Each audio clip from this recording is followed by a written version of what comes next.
રાજ્યના અગત્યના સમાચારથી આપને અવગત કરાવી દે। ગિફ્ટ સિટી ખાતે અધિકૃત રીતે કામ કરતા કર્મચારી અને અધિકારી તેમજ ગિફ્ટ સિટી ખાતે અધિકૃત રીતે મુલાકાત લેતા મુલાકાતીઓના લિકરના સેવન માટેની મુક્તિ।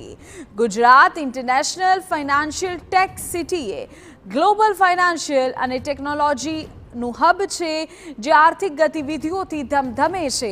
ગ્લોબલ ઇન્વેસ્ટર, ટેકનિકલ એક્સપર્ટ તેમજ ગિફ્ટ સિટી ખાતે સ્થપાયેલા આંતરરાષ્ટ્રીય અને રાષ્ટ્રીય સ્તરની કંપનીઓ માટે ગ્લોબલ બિઝનેસ ઇકોસિસ્ટમ પ્રોવાઇડ કરવાના હેતુથી સમગ્ર ગિફ્ટ સિટી વિસ્તારમાં વાઇન એન્ડ ડાઇન ફેસિલિટી ઉપલબ્ધ કરાવવા માટે પ્રોહિબિશનના નિયમોમાં ફેરફાર કરવા ઉચ્ચ કક્ષાએથી મહત્વનો નિર્ણય થયો છે।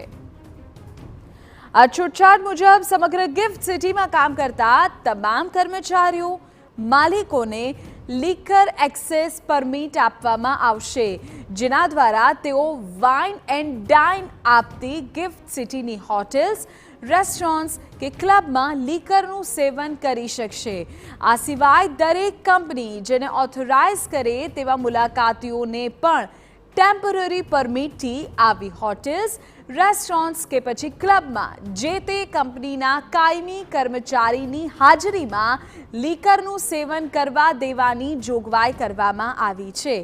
ગિફ્ટ સિટીમાં આવેલી હોટેલ, રેસ્ટોરન્ટ કે ક્લબ પોતાને ત્યાં વાઇન એન્ડ ડાઇન ફેસિલિટી એટલે કે FBEL3 પરવાના મેળવી શકશે।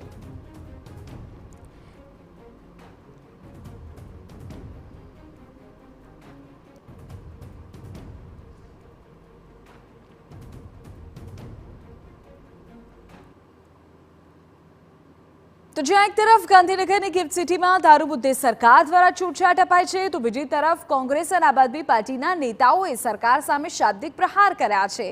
કોંગ્રેસ નેતા શક્તિસિંહ ગોહિલે ભાજપ સરકાર પર પ્રહાર કરતા કહ્યું કે આ અત્યંત દુઃખની વાત છે। ભાજપ ગુજરાતમાં પાછલા બારણે દારૂબંધીની છૂટ આપવા માંગતી હોવાનો આક્ષેપ કર્યો।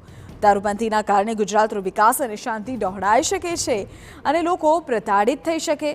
સાથે જ કોંગ્રેસના સમયમાં દારૂબંધી હોવાથી ઉદ્યોગ જગતનું સૌથી મોટું રોકાણ થયું હોવાનો પણ દાવો કર્યો। તેમજ પોલીસના હપ્તા રાજથી હલકી કક્ષાનો દારૂ વેચાતો હોવાના આક્ષેપો પણ થયા। નગરના ગિફ્ટ સિટીમાં દારૂ પીવાની છૂટ, ત્યાં રેસિડેન્શિયલ એરિયાઝ પણ છે। કઈ પ્રકારે થઈ શકશે? કોઈ માણસ દારૂ પીધેલો પકડાય, કહી દે કે હું તો ગિફ્ટ સિટીમાંથી આવું છું એટલે છૂટ। દારૂબંધીને પાછલા બારણે છૂટ કરી દેવાની જે પેરવી ભારતીય જનતા પાર્ટીની સરકાર કરી રહી છે, એનાથી હું વ્યથિત છું। દારૂબંધી છે એના કારણે જ ગુજરાતનો વિકાસ, શાંતિ અને એકલાસ છે। તો બીજી તરફ આમ આદમી પાર્ટીના નેતા ઈસુદાન ગઢવીએ પણ સરકારને આડે હાથ લીધી। આક્ષેપ કર્યો કે ભાજપ સરકારે તમામ ગુજરાતી લોકોનું અપમાન કર્યું। તેમણે ગાંધીનગરની ગિફ્ટ સિટીમાં દારૂ પીવાની છૂટના નિર્ણયને વખોડ્યો તેમજ આગામી સમયમાં આંદોલન કરવાની ચીમકી પણ આપી। પરંતુ ભાજપ ધીરે ધીરે દારૂબંધીને છૂટી કરવા માટેના પ્લાન ઘડી કાઢ્યા છે। તમે વિચાર કરો, મુખ્યમંત્રીના બંગલાના 15 કિલોમીટરની રેન્જમાં આવેલું ગિફ્ટ સિટી, જ્યાં દારૂની છૂટી કરી દેવામાં આવી છે, જ્યાં કર્મચારીઓ, અધિકારીઓ, મુલાકાતીઓ દારૂ પી શકશે અને એનાથી 15 કિલોમીટર તમે આ અમદાવાદમાં આવો તો દારૂ ઉપર પ્રતિબંધ છે, FIR થશે। આ થઈ શું રહ્યું છે? ગુજરાતીઓનું અપમાન છે, માતા બેન દીકરીઓનું અપમાન છે।